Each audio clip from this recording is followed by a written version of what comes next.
ตอนนี้ผู้ผ่าจบประเด็นดราม่าหันหน้าเข้าสู่ทางธรรมเต็มสู้พระอาจารย์ซื่นส้มบอกว่าสอนง่ายบ่คิดว่าจะง่ายขนาดนี้สอนคนในถ้ำว่าซั่นเด้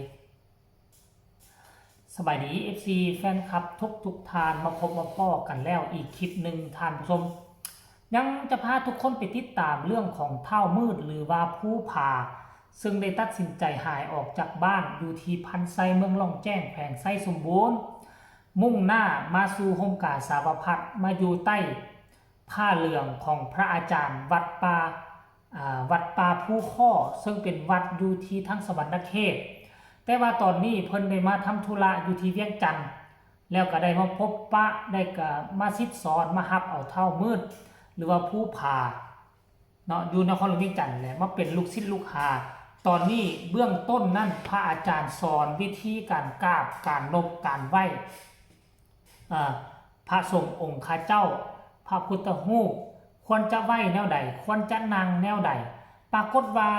คลิปที่ลุดออกมาน่าจะเป็นมือที่2มือที่3ปรากฏว่าเฮ็ดได้ดีพอสมควรการนบการนั่งอ่อนน้อมถ่อมตนเนาะก็ถือว่ามีแววแต่คันถามว่าเท่าผู้ผ่าจะบวชบ่ผู้ผ่าก็ยังบ่ฮู้เทื่อแต่ว่าตามอาจารย์ติ้งลี่แนะนำคือให้บวช15มื้อให้บวช15มื้อก่อนหลังจากนั้นซิกออกมาแล้วก็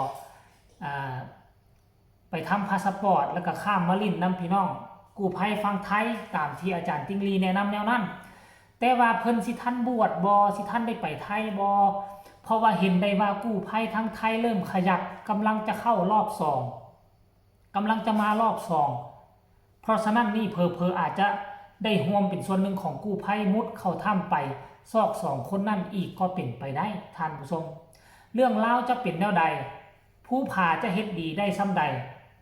ให้ทุกคนไปชมคลิปเรานี่สะก่อนขออนุญาตจากพระอาจารย์เด้อวัดป่าผู้ข้อสนอกท่านผู้ชมหลังชิมิเนี่ยนี่ฝึกคนในถ้ำฝึกคนในถ้ำกับยักษ์ยักษ์นิดนึงได้พอก็ดีเราแห่งเงินกระโมเราบ่ได้เป็นศาสนาพุทธคือเฮาที่สื่อมือสื่อแสงสว่างไม่ว่าถ้าผู้ฟังคำบอกผู้ใดกระหมักนำสื่อจะงามนั่งกับกองถูกต้องในสิ่งในธรรมการคิดสติตั้งสติมากปัญญาเกิดสติอันนี้เกิดไม่คิดไปในใดๆไม่คิดทางดีคืนนี้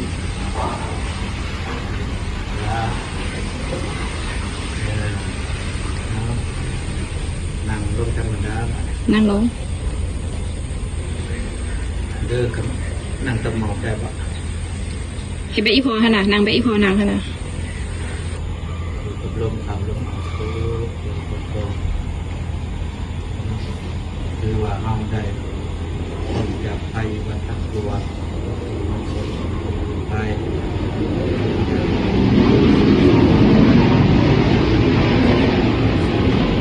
สุขภาพ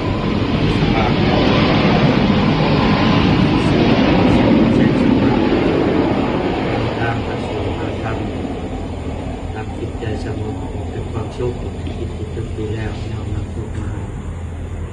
เราอาศัยสติปัญญาอยู่กับลมหายใจครับผมเป็นการบนบอกเกิดความประมาทชีวิตเราสิเจริญมีคุณธรรมในสินหาประการสินข้อหนึ่งปานาคือบุเบียดเบียนตนหรือคนอื่นสิ่งใดที่เบียดเบียนตนคนอื่นให้เดือดร้อนทำบ่ทำเรามีจิตใจจากขัดเสียสละผู้แพ้ผู้ชนะผู้ให้อภัยสิ่งใดเอาผิดไปกับขอโทษให้อภัยเขาคือผู้เรื่องเป็นสิ่งคนหนึ่งกินนาคือบเอาของตนมันเป็นของตนลูกมีความโลภความโกรธความหลงความอยากได้ของคนอื่นลูกจะบ่มีโอกาสพ้นถึงมันจะทำยินดีในสิ่งใดพอใจใน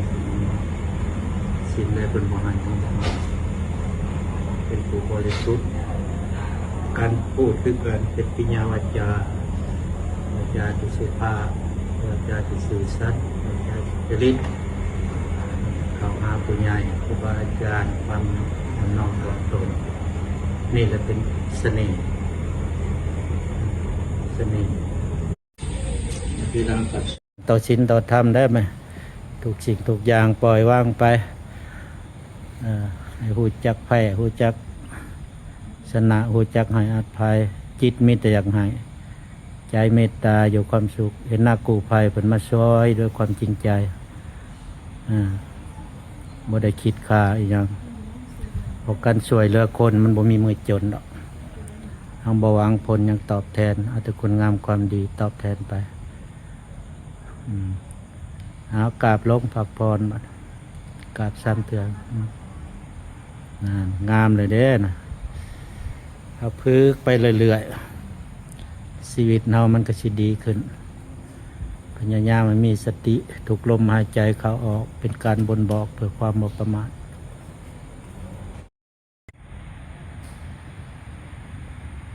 โอเคงามหลายโอ้พึกง่ายเว้ยเอาอีกจนมันอ่อนหมดอะยกขึ้นเพียงคิ้วพระพุทธขึ้นอีกหน้าอกยกขึ้นเพียงคิ้วพระธรรมขึ้นพระสงฆ์นี่นะมอบกายถวายชีวิตเข้าหาศีลหาธรรมนำแต่ความเจริญโชคดีมีความสุขสมชื่อเนาะโอ้จันลี่บ่เปลี่ยนชื่อก็คือว่าแหละทุกคนคนที่บ่เคยเข้าวัดฟังธรรมคนที่บ่เคยใส่บงใส่บาตรเขาเจ้ากับบ้านเขานับถือผีการที่เขาหันหน้าเข้าหาผ้าเหลืองนี่ก็ถือว่าเป็นบุญวาสนาอีกอย่างหนึ่งของเขาที่เขาเจ้าจะได้เข้าถึงเขาเอิ้นว่าอย่างกับการฝึกจิตการฝึกตนเนาะเวลาที่มีความทุกข์แล่นเข้าวัดเข้าว่าก็ยังมีผ้าเหลืองให้แนมเบิงก็พอเฮ็ดให้อุ่นใจแน่จักหน่อยนึงการฝึกก็ถือว่าได้ดีถือว่าเราเฮ็ดได้ดีได้มุ่งหน้าปะละเบื้องหลังเอาไว้ทางบ้านเขาเอิ้นว่ามาตุยเอาดับหน้าภาษาบ้านเฮามาตุยเอาดับหน้ามาแล้วก็ยังมีพระอาจารย์อยู่ในครอบครัวเพิ่นก็บอกว่าปรึกษาไผบ่ได้โอ้ล้มไผบ่ได้ญาติพี่น้องก็บ่มีไผช่วยลองมาเวียงจันทน์ก็ยังมีคนช่วยอุ้มสู้ยู่หนุนโดยเฉพาะพระอาจารย์ให้กำลังอกให้กำลังใจซิดสอนว่าบ่ควรเอาของเพิ่นมาเป็นของโตสอนให้ฮู้จักบาปบุญคุณโทษสอนต่างๆนานารับตาอธิษฐานกราบลง3 บาทโอ้โหคนในป่าในดงคนในถ้ำก็บ่คิดบ่ฝันว่าจะสอนได้ง่ายขนาดนี้อันนี้คำชื่นชมจากพระอาจารย์เด้เพิ่นเป็นพระสงฆ์ขององค์เจ้าเพิ่นก็คงบ่มุสาเพิ่นก็คงบ่ขี้ตัวท่านผู้ชมหลังจากทุกคนเห็นคลิปนี้แล้วพวกเจ้ารู้สึกแนวใดดีอกดีใจกับเท่ามืดบ่หันหน้าเข้าทางธรรมแล้วค่อยก็ว่าอีกบ่ดลสติปัญญาอีกบ่ดลแนวคิดจิตใจสมองก็จะเริ่มกลับคืนมารีรันอีกครั้งนึงแบบเต็มสู้เมื่อนั้นเท่ามืดหรือผู้ผ่าคนเดิมก็จะกลับมาเป็นลูกของพ่อแม่ที่รอท่าอยู่ที่บ้านพันไซดังเดิมแน่นอนค่อยเชื่อว่าจังสั้นใครต้องการให้กำลังอกกำลังใจผู้ผ่าส่งมาได้ทางใต้คอมเมนต์ฝากกดไลค์กดแชร์ที่สำคัญจะกดข้ามโฆษณาพ่อกันใหม่ในคลิปหน้าลาทานผู้ชมไปก่อนสบายดี